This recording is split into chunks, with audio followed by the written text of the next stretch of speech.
జయ శ్రీమన్నారాయణ. నేను మీ icon astrologer Gattupalli Suresh Babu. మనకి అతిపెద్ద గ్రహాలైనటువంటివి మనకి కొన్ని ఉంటాయి. అంటే ఎప్పుడో ఒకసారి మారేటువంటి గ్రహాలు అవేంటంటే శని భగవానుడు, దాంతోపాటు రాహువు, కేతువు. మీ అందరికి తెలిసిన విషయం ఏంటంటే గురువు. ఈ గ్రహాలు ఎప్పుడో ఒకసారి అంటే 2.5 సంవత్సరాలకు ఒకసారి మారేటువంటి శని భగవానుడు అయితే, రాహుకేతువులు 18 మాసములకి, అలానే గురువు 16 మాసములు అంటే 14 నుంచి 16 మాసములకు ఒక్కసారి గురువు మారుతూ ఉంటాడు, సంచారం చేస్తూ ఉంటారు. అంటే 3 మాసాలకు ఒకసారి స్థలచలనం చేస్తారు, కానీ సంచారం అనేది మాత్రము 14 నుంచి 16 మాసాలకు ఒకసారి మారుతుంటాడు. అయితే ఈ 2026 సంవత్సరం అతిపెద్ద గ్రహం అయినటువంటి గురుగ్రహం. ఈ గురుగ్రహము మిథున రాశి నుంచి కర్కాటక రాశికి సంచరిస్తూ ఉంది. గురుగ్రహం ఈ యొక్క గ్రహము సంచారము కర్కాటక రాశిలో అక్టోబర్ 31వ తారీఖు వరకు కూడా సంచరిస్తూ ఉంటుంది. ఆ తదుపరి సింహరాశికి వచ్చి సంచరిస్తూ ఉంటుంది మరొక 3 మాసాల వరకు కూడా.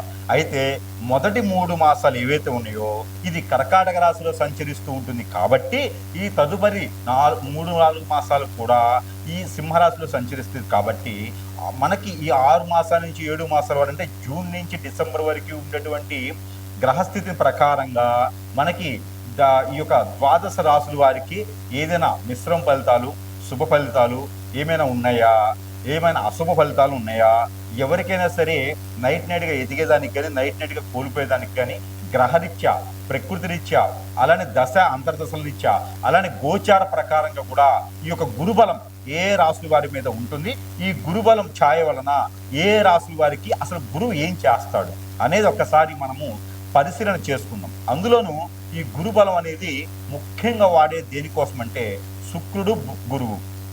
మరొక విషయం ఏంటంటే ఈ యొక్క గురువుతో పాటు శుక్రుడు కూడా వెనువెంటనే సంచరిస్తూ ఉన్నాడు కర్కాటక రాశిలో. ఆ తదుపరి వెనువెంటనే సంచరిస్తూ ఉంటారు అలానే మనకి రవి భగవానుడు. ఈ 3 కలయికతో ఈ యొక్క జూన్ మాసం నుంచి 2026 సంవత్సరం నుంచి కూడా డిసెంబర్ మాసం వరకు కూడా ఈ 6-7 మాసాల వరకు కూడా సంచరించేటువంటి గ్రహ ఛాయల వలన 12 రాశుల వారికి ఈ గురువు శుక్రులు చేసేటువంటిది ఏంటంటే కనుక వివాహం. ఈ వివాహ ప్రయత్నాలు, అలానే పెళ్లి అయిన వారు దూరం అయితే దగ్గర అవ్వడానికి, పెళ్లి అయి ఉన్నటువంటి జంటలు ప్రయత్నం చేసి పిల్లలు పుట్టేదానికి కూడా ఈ ఒక గురు శుక్ర గ్రహాలు బాగా యోగిస్తుంటాయి. జీవితంలో మనిషి ఎదగాలి అంటే వారికి శుక్రబలం కానీ గురుబలం కానీ ఉండాలి. అది వారి జాతక ప్రకారంగా, వారి యొక్క నక్షత్ర గోచార ప్రకారంగా, దశాంతర ప్రకారంగా కూడా నీకు గురుబలం తక్కువ ఉంది, లేదా దీనికి పరిహారం చేసుకోండి, నీకు శుక్రబలం అసలు లేదు, కలత్ర దోషం ఉంది అంటారు. అలానే గురుచండాల యోగం, కలత్ర దోషం ఇవన్నీ కూడా గురు శుక్రులకు సంబంధించినటువంటి ఈ 2 కూడా కర్కాటక రాశిలో సంచరించడం ద్వారా ఈ 12 రాశుల వారికి ఎలాంటి ప్రతిఫలం ఉంటుంది, లేదు వారికి బాగలేదంటే ఎలాంటి పరిహారాలు చేసుకోవాలి అనేది ఒక్కసారి మనము పరిశీలన చేసుకొని, మొదటిగా మనము 12 రాశుల్లో ఒకటి కన్యారాశి. కన్యారాశి వారికి గురు సంచారం అద్భుతం, అదృష్టం, అవకాశం ఇవన్నీ కూడా ఎట్లా ఉంటుందంటే కనుక కాన్బరేజ కరోత్పత్తి మీరే ఎంచుకోవాలి, మీరే చూసుకోవాలి అనే టైప్లోనే ఉంటుంది. కాబట్టి రాక వచ్చేటువంటి అదృష్టాన్ని కన్యారాశి వారు ఎప్పుడు కూడా ఏదో చెప్పింది వినేసి కాక ఎక్కడో చెప్పుడు మాటలు కానీ ఏదో చెవులు కొరుకుల మాటలు కానీ విన్నారంటే మాత్రం ఖచ్చితంగా మీరు రోడ్డు మీద వచ్చేస్తారు. ఇప్పుడు కన్యారాశి వారికి వారి యొక్క అదృష్టం కావచ్చు, గోచారం కావచ్చు, ఏజ్ కావచ్చు, వయసు కావచ్చు, దశలు కావచ్చు, అంతర్దశలు కావచ్చు, నక్షత్రం కావచ్చు, వారికి ఎటువంటి పరిస్థితుల్లో ఏ రకమైనటువంటి స్థితిలో ఉన్నా సరే ఒక్క అవకాశం వస్తుంది. ఇప్పుడు జూన్ 2వ తారీఖు తర్వాత 2026 సంవత్సరంలో అక్టోబర్ 31వ తారీఖు లోపు ఎంత దారిద్ర రేఖ కన్నా తక్కువ ఉన్నా కూడా ఒక్క అవకాశం వస్తుంది. ఆ ఒక్క అవకాశాన్ని కనుక మీరు సద్వినియోగం చేసుకోలేదా ఖచ్చితంగా మిమ్మల్ని కాపాడేవాడు ఇక్కడ దేవుడే. ఎందుకంటే గురువు మీకు బుధనికి అధిపతిగా ఉండేటువంటి రాశి కన్యరాశి. అలాంటి రాశికి బుధుడు మీకు ఫ్రెండ్గా ఉంటాడు. కాబట్టి ఒక పక్కన శుక్రుడు ఉన్నాడు. శుక్రుడు, బుధుడు, గురువు వీరు ముగ్గురు కూడా ఫ్రెండ్షిప్తో ఉండేసి మీకు 11వ స్థానం లాభస్థానంలో గురు శుక్రుల కలయికతో ఉంటున్నారు. ఇక చూడండి, మీకు పట్టిందల్ల బంగారం కాదు, మీరు పట్టుకుంది బంగారం అవుతుంది. కాబట్టి ఎక్కడైనా సరే, ఎప్పుడైనా సరే, అడుగంటిపోయినా, అండర్ గ్రౌండ్లో ఉన్నా సరే మీరు మళ్ళీ రండి. రాజకీయ నాయకులుగా ఉన్నా, మీరు సెలబ్రిటీలుగా ఉన్నా, అవకాశాలు రాకపోయినా, మీకు పేరు ప్రఖ్యాత లేదన్నా, మీ యొక్క పనితీరుని ఇంకొకరు ఉపయోగించుకున్నారన్నా, నష్టపోయినా, మీరు మోసపోయినా ఇప్పటి వరకు వదిలేసేయండి. ఇప్పటి వరకు ఏం జరిగిందో పక్కన పెట్టేయండి, మళ్ళీ రండి, మీకు అన్నీ కూడా సమకూడతాయి. గురు సంచారము మామూలు విషయం కాదు. కర్కాటక రాశిలో గురువు 19 సంవత్సరాలకు ఒకసారి వస్తాడు. వారితో పాటు శుక్రుడు ఉన్నారంటే కన్యా రాశి వారికి ఏదో జరగబోతుందంటే మంచే జరగబోతుంది. కన్యా రాశి వారికి వచ్చినటువంటి అదృష్టం, అవకాశం మీకు ఏ రాశికి రాదు, లేదు, కూడదు. కాబట్టి కన్యా రాశి వారిదే ఈ ప్రపంచాన్ని ఏలేటువంటి స్థాయి ఉంటుంది. కాబట్టి మీ కన్యా రాశి వారు నిద్రపోకపోయిన పర్లా, ఆహారం తినకపోయిన పర్లా, రండి. మీరు అందరూ కూడా సమపాళలో పని చేయండి, కష్టపడండి, ప్రతిఫలం మీరే తినండి. కాబట్టి గురుబలం వీరికి అద్భుతంగా ఉంటుంది. ఇక ఒక్కసారి కూడా పెళ్లిళ్ళు కానటువంటి కన్యా రాశి వారు ఎవరైనా ఉన్నారు అంటే కనుక ఖచ్చితంగా ఎవరో ఒకరు మిమ్మల్ని కిడ్నాప్ చేసైనా పెళ్లి చేసుకుంటారు. కాబట్టి అదొక అవకాశం అనుకోండిలేక. ఎందుకంటే పెళ్లి కాకుండా తిరిగే కన్నా కిడ్నాప్ చేసిన పెళ్లి అవుతుంది కదా. అయితే మరొక విషయం, మీకు గొంతమ్మ కోరికలుండి పెళ్లి చేసుకోకపోతే అది ఎవరేం చేయలేరు. కాబట్టి గురుగ్రహము మీకు అనుకూలంగా అవకాశాన్ని ఇస్తుంది, కానీ అవకాశం ఇంకా నాకు కావాలంటే ఎక్కడికి వెళ్ళి ఇస్తుంది. కాబట్టి మీకు ఏదైనా పాత స్థలాలు కానీ, ఇళ్ళు కానీ, వాకిళ్ళు కానీ రేట్ అనేది లేకుండా, వాటికి వాల్యూ అనేది లేకుండా ఉంటే, మీరు ఎక్కడైనా ఇన్వెస్ట్ చేసి వాటికి మర్చిపోయి ఉంటే, ఆ ఇన్వెస్ట్మెంట్కి లేదు పోయినట్టు అనుకుంటే, మీరు ఎక్కడైనా అప్పు ఇచ్చుండి అప్పించి ఎవరో శత్రువులు అయిపోతారు అడిగితే అనుకుంటే, ఇవన్నీ కూడా మళ్ళీ మీకు వచ్చేలా కనిపిస్తున్నాయి. ఇవన్నీ కూడా ఎక్కడ తెలుసా? గురుబలం వలన. అలానే ఈ జూన్ జూలై మాసాల్లో కనుక మీరు ఏదైనా ఇన్వెస్ట్మెంట్ చేసినటువంటి వ్యాపారాలు, ఫుడ్ కోర్ట్స్ కానీ, బట్టల షాప్స్ కానీ, మరే ఇతర కన్సల్టెన్సీ ఆఫీసులు కానీ, స్కూళ్ళు, కాలేజీలు లాంటి వాటికి కూడా మీకు అద్భుతంగా ఉంటాయి. దాంతోపాటు మర్చెంట్ షాప్స్ కానీ, లేదా సూపర్ మార్కెట్స్, డిపార్ట్మెంట్ స్టోర్స్, మీకు ఏదైనా బట్టల వ్యాపారాలు లాంటివి కూడా మీకు అద్భుతంగా ఉండబోతున్నాయి. కాబట్టి ప్రయత్నం చేయండి. పెళ్ళిళ్ళ దానికి బాగుంది, వ్యాపారస్తులకి బాగుంది. మరి జాబు కూడా బాగుంది.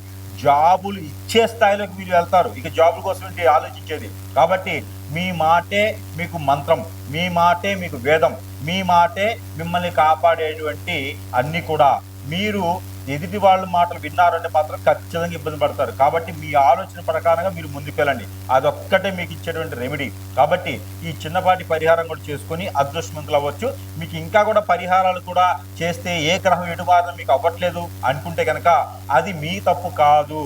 మీకు ఎవరో మీ యొక్క తెలివితేటలకి, మంచితనానికి మీ మీద దండెత్తి చేసేటువంటి మీ బంధుమిత్రుల్లో మీకు చేయించేటువంటి పనితీరు ఉంటుంది. అలాంటి అష్టదిబ్బందిని పాలు చేయడం వలన మీరు ఎక్కడేసిన కొంగడ అక్కడే ఉంటుంది. కాబట్టి మీరు చిన్నపాటి పరిహారం చేసుకుని ఇంకేమైనా సమస్య ఉంటే కూడా గురువు గారికి సంప్రదించినట్టయితే కనుక, ఎవరికి, నాకు సంప్రదించినట్టయితే కనుక మీకు ఏదైనా పరిష్కార మార్గం చూపించే విధంగా అయితే ప్రయత్నం అయితే ఉంటుంది. కాకపోతే కొంతమేర అదృష్టవంతులు దానికి అయితే కనుక గుడ్డి కన్నా మెల్లమేరు. కాబట్టి కొంతైనా అదృష్టవంతులు అవ్వచ్చు. ఈ చిన్న పరిహారం చేసుకుంటే గురుబలం, శుక్రబలం కూడా మీ మీద ఉండేటువంటి అదృష్టం అయితే ఉంటుంది. కాబట్టి చిన్న పరిహారం కంటిన్యూషన్. ద్వాదశ రాశుల్లో ఒకటి తులారాశి. తులారాశి వారికి గురుగ్రహం మారడం ద్వారా, గురుగ్రహం మిథున రాశి నుంచి కర్కాటక రాశికి సంచరించడం జూన్ 2వ తారీఖున. కాబట్టి ఈ శుక్రగ్రహం కూడా వెంటనే రావడం, ఈ రెండు కనిపిస్తూనే శుక్రుడు అధిపతి అయినటువంటి ఈ యొక్క తులారాశి, ఈ తులారాశి వారికి గురువు కూడా రావడం అనేది చాలా గొప్ప విశేషం. అయితే ఈ రెండు గ్రహాలు కూడా తులారాశి వారికి కొంతమేర అదృష్టాన్ని అయితే తీసుకొస్తాయని చెప్పవచ్చు. కానీ మరీ అదృష్టం కాకపోయినా కొంతమేర. అది ఏంటంటే 10వ స్థానంలో ఉంటున్నారు. కాబట్టి ఈ 10వ స్థానంలో గురువు ఏం చేస్తారయ్యా? మీకు ఆరోగ్య సమస్యలు ఏమైనా ఉంటే అవి నెరవేరుతాయి. మీ మీద ఏదైనా మాట వచ్చి, మీ మీద ఏదైనా తప్పుగా అనిపించుకొని, మీ మీద ఏదైనా రూమర్స్ వచ్చేసి ఉంటే కనుక అవన్నీ కూడా సమకూరిపోతూ ఉంటాయి. అనుకోని పదవి మీకు అంటగడతా ఉంటారు. పార్టీలో అనుకోకుండా మీకు పేరు ప్రఖ్యాతి వస్తూ ఉన్నది. ఇవన్నీ కూడా మీరు అయ్యో నాకు వద్దండి, పలానా వాళ్ళకి ఇచ్చేయండి అని మంచితనం చూపించారనుకోండి, మీ అవకాశాలు ఇక ఉండవు. అవకాశాలను కూడా జారిపోతూ ఉంటాయి. ఎప్పుడో ఒకసారి తొలకరి వానలాగా వచ్చేటువంటి అవకాశాన్ని ఎందుకు మీరు చార్చుకుంటారు? మీకున్నదల్లా దాన ధర్మాలు చేసుకుంటూ పోతా ఉన్నారు. ఈ అవకాశాన్ని మీరు సద్వినియోగం చేసుకోండి.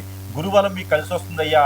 మీకు ఖచ్చితంగా దానికి సంబంధించినటువంటి ప్రయత్నం చేయండి. మీకు జూన్ జూలై మాసాల్లో ప్రయత్నం చేస్తే ఏదైనా వ్యాపారం పెట్టుకోవాలంటే కూడా అన్ని రంగాల్లో మీకు అద్భుతంగా ఉంటుంది. కాబట్టి మీకు ఏదైనా చేపల చెరువులు, రొయ్యల చెరువులు లాంటివి కానీ, లేదా ఏదైనా కన్సల్ట్ రంగాల్లో కానీ, ఏదైనా గ్రూప్ 1, గ్రూప్ 2, గ్రూప్ 3, గ్రూప్ 4 ఎగ్జామ్స్లో కానీ, ఇక ఏదైనా క్వాలిఫైడ్ అయ్యే దానికి కానీ, లేదంటే కనుక ఏదన్నా ఇటువైపున మనకి మెడిసిన్ సైడ్ కానీ మీరు వెళ్ళినట్టయితే అన్ని రకాల రంగాల్లో మీరు ముందుకు వెళ్ళొచ్చు. మీ మీద ఉన్నటువంటి చెడు దృష్టి, నరదృష్టి, నరఘోష, శత్రుపీడ, ఆర్థిక సమస్యలు, ఆరోగ్య సమస్యలు, మీ మీద ఏదైనా గ్రహాల దోషాలు, కలత్ర దోషం కానీ, రాహుకేతు దోషం కానీ, కుజ దోషం కానీ, ఇంకేదైనా శని భగవాన్ అశుభ దృష్టి కానీ మీ మీద ఉన్నట్టయితే కనుక, అంటే కాదు ఉన్నాయి కరెక్ట్గా ఉంటే కూడా మీకు గురుబలం శుక్రబలంతో ఇవన్నీ కూడా పటావంచలైపోయేసి మీకు ఒక అదృష్టాన్ని కల్పిస్తుంది గురువు అని చెప్పొచ్చు. మీకు ఏదైనా పితృదోషాలు కనిపిస్తున్నాయి కాబట్టి దానికి తగిన పరిహారాలు అయితే కనుక ఖచ్చితంగా మీ సమీప దూరంలో ఇక్కడ చెప్పేటువంటి రెమెడీని పాటించండి. ఆ ప్రకారంగా మీరు అక్కడ చేసుకోవచ్చు. గ్రీన్ కలర్ నిమ్మకాయ తీసుకుని దానిపైన స్వస్తికి రాసి మీకు ఏ దోషం ఉన్నా పోవాలని చెప్పేసి తల చుట్టూ 7 సార్లు తిప్పేసి దాన్ని ఏం చేయకుండా పారేడు నీటిలో కానీ, పొదలు కానీ, చెట్లు కానీ వేసేయాలి. లేదా ఎడంకాలు కింద పెట్టేసి తొక్కేసి వెళ్ళిపోవాలి వెనక్కి చూడకుండా. ఇది మీరు సినీ ఆదివారాల్లో చేస్తే చాలు. మాసానికి ఒకసారి చేయండి. ఈ 6 మాసాలు కూడా ఈ పరిహారం అనేది మీరు చేసుకుంటూ ఉండాలి. దాంతోపాటు ఇప్పుడు చెప్పేటువంటి పరిహారాలు కూడా మీరు చేసుకుంటూ ఉంటే కనుక మీ పైన ఉండేటువంటి చెడు దృష్టి, చెడు నాశనం అయ్యేటువంటి దృష్టి కానీ, చెడు ప్రభావితం కానీ, నరదిష్టి, నరఘోష కానీ ఇవన్నీ కూడా పటాపంచలే ఉన్నాయి. ఏ రంగంలో అడుగు పెట్టినా కూడా చాలా పై స్థానానికి వచ్చేలా కనిపిస్తుంది. కాబట్టి గురుబలం మీ మీద చాలా అద్భుతంగా ఉంటుంది. పెళ్లిళ్ళు కాని వారు ఎవరైనా ఉంటే కనుక అక్టోబర్, సెప్టెంబర్ మాసాల్లో పెళ్లి కూడా చేసుకోవచ్చు. మీరు నవంబర్ మాసం, డిసెంబర్ మాసంలో అయితే కనుక ప్రయాణాలు చేసేటప్పుడు కొంచెం తీర్థయాత్రలు వెళ్ళండి. తీర్థయాత్రలు వెళ్ళేటప్పుడు కొంచెం ఆచి చూసి ప్రయాణాలు చేయాలి.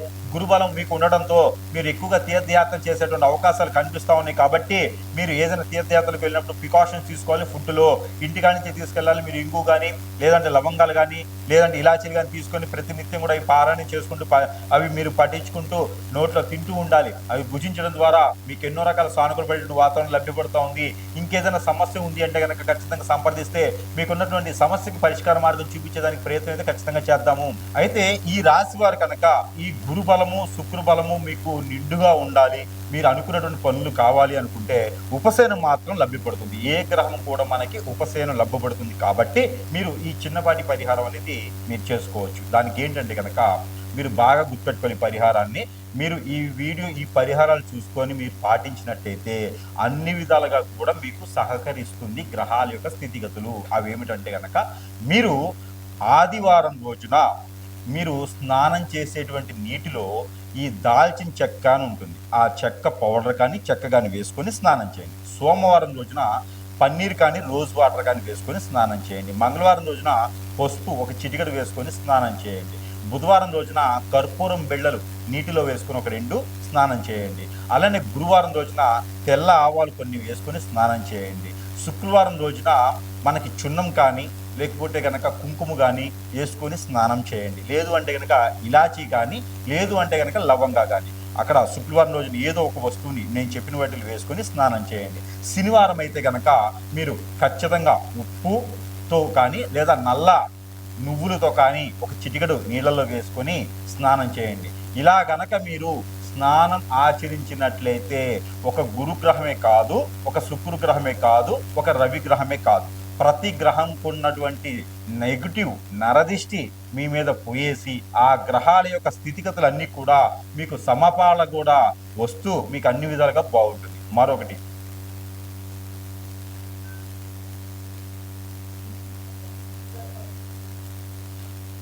మరొకటి అలానే మీకు ఈ పరిహారం కూడా చేసుకోవాలి. అది ఏమిటంటే కనుక ఏదైనా గురువారం లేదా శనివారం రోజున మీరు బ్రౌన్ కలర్ శనగలు ఉంటాయి. ఆ శనగలని మీరు ఒక హాఫ్ కిలో తీసుకొని ముందు రోజు నానబెట్టుకొని తరువాత రోజు మీరు గుడాలు, ప్రాంతీయ భాషలో గుగ్గిళ్ళు అంటారు, ఆ గుగ్గిళ్ళు వండేసి ఎక్కడైనా రాములవారి ఆలయం కానీ, లేకపోతే వినాయక స్వామి వారి ఆలయం కానీ, లేకుంటే కనుక మీకు దగ్గరలో హనుమాన్ మందిరం ఉంటే అక్కడ మీరు నైవేద్యం పెట్టండి. ఈ గుగ్గిళ్ళు నైవేద్యం పెట్టడం ద్వారా మీకు ఆ గురుబలం కూడా మీకు యోగ్యతగా ఉంటుంది. అనుకున్న పనులు, కార్యాచరణ మీకు ముందుకు వెళ్ళేలా ఉంటుంది. కాబట్టి ఈ యొక్క పరిహారం చేసుకుని అదృష్టవంతులు అవ్వచ్చు. మరొకటి ఏంటంటే 5 నారికెలములు తీసుకోండి.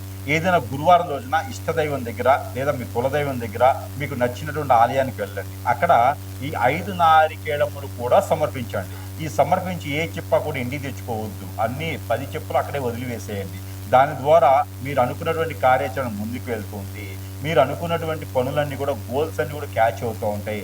మీ మీద ఏదైనా హిప్నాటిజం కానీ, బ్లాక్ మ్యాజిక్ కానీ, వశీకరణ కానీ ఏమైనా అయినట్టుండి ఏ పని ముందుకెళ్లకుండా అష్టదిబ్బందులు పాలై ఉంటే కనుక ఖచ్చితంగా మీరు చేయవలసినటువంటిది ఏంటంటే కనుక నల్ల మినుములు ఒక 50 గ్రాములు, నల్ల నువ్వులు ఒక 50 గ్రాములు, తెల్ల ఆవాలు ఒక 50 గ్రాములు తీసుకోండి. వీటితో పాటు దాల్చిన చెక్క, లవంగాలు 20 గ్రాములు తీసుకోండి. దాంతోపాటు కర్పూరం బిళ్ళలు ఒక 13 తీసుకోండి, చిన్నవి కర్పూరం ఆర్పిచ్చేవి. ఇవన్నీ కూడా తీసుకొని వైట్ క్లాత్ కానీ బ్లాక్ క్లాత్ కానీ కట్టేసుకొని ముడుపు కట్టుకొని తల చుట్టూ 7 టైమ్స్ దిష్టి తీసుకొని తల దగ్గర నుంచి కాలు వరకు 7 టైమ్స్ దిష్టి తీసుకొని అవన్నీ కూడా మీరు సాయం సందుగడలు ఇంట్లో ఏం చేయొచ్చు, బయట ఏం చేయొచ్చు, ఆరు బయట ఏం చేయొచ్చు, పొలాలు గట్రగా ఎక్కడైనా చేసుకోవచ్చు. సాయం సందుగడలో దిష్టి తీసుకొని వాటిపైన కర్పూరం బెల్ట్ పెట్టి కాల్ చేసేసేయండి. ఇలా చేయడం ద్వారా మీ మీద చూసినటువంటి నరదిష్టి నరఘోష కాకుండా గ్రహాల యొక్క స్థితిగతులు అన్నీ కూడా మీ మీదకి దండెత్తకుండా ఉండేటటువంటి ప్రయత్నాలు అయితే ఉంటాయి. అలానే మీకు మరొక రెమెడీ ఏంటంటే కనుక మీకు పెళ్ళిళ్ళు అవ్వట్లేదు, ఈ గురుబలం వచ్చినప్పుడు ఏం చేయాలో అర్థం కావట్లేదు, శుక్రబలం ఉంది కానీ మాకు కలత దోషం ఉందట అనుకునే ఎవరైనా ఉంటే కనుక మీరు ఏం చేస్తారంటే కనుక ఉలవలు ఒక అరకిలో, అలానే గోధుమలు ఒక అరకిలో, జొన్నలు ఒక అరకిలో, అలానే మనకి ఇది ఉంటుంది కదా గోధుమలు ఒక అరకిలో తీసుకొని, జొన్నలు ఒక అరకిలో తీసుకొని, బియ్యం ఒక అరకిలో తీసుకొని, ఉలవలు ఒక అరకిలో తీసుకొని, నవధాన్యాలు ఒడ్లు ఉంటాయి, ఒడ్లు ఒక అరకిలో తీసుకోండి. ఇవన్నీ కూడా తీసుకున్న తర్వాత మీరు ఒక వైట్ కలర్ కానీ, ఆరెంజ్ కలర్ కానీ, రెడ్ కలర్ కానీ క్లాతులు కట్టేసేయండి. ఈ కట్టినటువంటి దానికి మీకు సమీప దూరంలో ఎక్కడైనా నది, వాగు, ఏరు, సెలయేరు, కుంట, కాలువ, బ్రహ్మగుండాలు లేకపోతే సముద్రాలు ఇలాంటి ఏదైనా ఉంటే కనుక మీరు అక్కడ స్నానం ఆచరించేటువంటి పరిస్థితులు ఉన్నాయా సరే లేకుంటే కనుక ఇవన్నీ కూడా మీరు పితృదోషాలు కానీ, కాలసర్ప దోషం కానీ, కలత్త దోషం కానీ, బుధ దోషం కానీ, గురుదోషం కానీ, శని దోషం కానీ ఏమైనా ఉన్నాయంటే కనుక ఆ దోషానికి పరిహారం పోవాలి, ఇవన్నీ కూడా మాకు తెలుసో తెలియక చేసిన కర్మలు పోవాలి అని చెప్పేసి అనుకొని ఇవన్నీ కూడా తలమేం పెట్టుకుని వెళ్ళేసి అందరి పేర్లు, ఇంట్లో వాళ్ళందరి పేర్లు, ఒక కాలం చేసిన వారి పేరు, ఉన్నవారి పేరు, అందరి పేర్లు చదువుకుని ఏదైనా తప్పులుంటే క్షమించండి అని చెప్పేసి అని అక్కడ అన్నీ పోసేసేయండి. పోసేసిన తర్వాత కాళ్ళు కడుక్కొని ఎక్కడైనా ఆలయం ఉంటే కనుక ఆ ఆలయంలో మీరు 2 వత్తులేసి మట్టి ప్రమిదలో దీపారాయణ చేసుకోండి. ఇలా చేసినట్టయితే కనుక మీకు అన్ని రకాలుగా కూడా గ్రహాల యొక్క స్థితిగతులన్నీ కూడా మీ మీద సానుకూల పనిచేసి మీరు అందరూ కూడా ముందుకు వెళ్ళేలా ఉంటుంది. కాబట్టి ఈ పరిహారం చేసుకున్న అదృష్టవంతులు అవ్వచ్చు. మరొక పరిహారం ఏంటంటే కనుక మీరు మనకి నిమ్మకాయ ఉంటుంది, నిమ్మకాయని తొల తీసి మనకి ఇట్లా వెనక తిప్పేసి దాని కింద ఉప్పు పోయండి. ఉప్పు మీద ఈ నిమ్మకాయ తొలలు పెట్టేసి దానిలో ఆవు నెయ్యి కానీ, కోకోనట్ ఆయిల్ కానీ వేసేసి 2 వత్తులు వేసి దీపారాయణ చేయండి. ఇది ఎక్కడైనా సుబ్రహ్మణ్య స్వామి దగ్గర కానీ, లేకపోతే కనుక వినాయక స్వామి దగ్గర కానీ, లేకపోతే శివాలయంలో కానీ సాయం సంధ్యలు ఇలాంటి దీపం మీరు కంటిన్యూషన్గా 11 రోజులు చేయండి. ప్రతిరోజు కూడా క్రమదిబ్బంగా తప్పకుండా 11 రోజులు చేసే ప్రయత్నం చేయండి. లేదా 5 రోజులు, 7 రోజులైనా, 9 రోజులైనా చేసుకోవచ్చు. దీని ద్వారా మీకేంటంటే కనుక శుక్రబలం బాగుంటుంది, గురుబలం బాగుంటుంది, మీకు మీద ఇంకేదైనా రవి బలం బాగుంటుంది, అలానే బుధుడు బలం బాగుంటుంది, కేతు రాహు బలం బాగుంటుంది. మీ మీద అన్ని రకాల గ్రహ దోషాలు పోయేదానికి ఆస్కారం ఉంటుంది. కాబట్టి పరిహారం చేయండి. నిమ్మదీపం పెట్టిన రోజు కూడా వంటపూట భోజనం చేయండి మీకు వీలైతే. అలానే నాన్ వెజ్ భుజించకండి, శాకాహారులుగా ఉండండి మీకు వీలైతే. ఆరోగ్యం సహకరించిన మేర ఇది పరిహారం చేసుకోవడం ద్వారా మీకు ఫైనాన్షియల్గా ఉండేటువంటి ఇబ్బందులు, ఆర్థికపరమైనటువంటి ఇబ్బందులు, ఈ గురుబలం మీకు బాగా ఉత్తంగా ఉండేదానికి, అన్ని రకాల పనులు మీకు ముందుకెళ్లేదానికి అయితే చాలా సానుకూల పడుతుంది. అలానే మీకు విదేశాలకు వెళ్ళాలనుకుంటే కనుక ఖచ్చితంగా ఈ పరిహారం చేసుకోండి.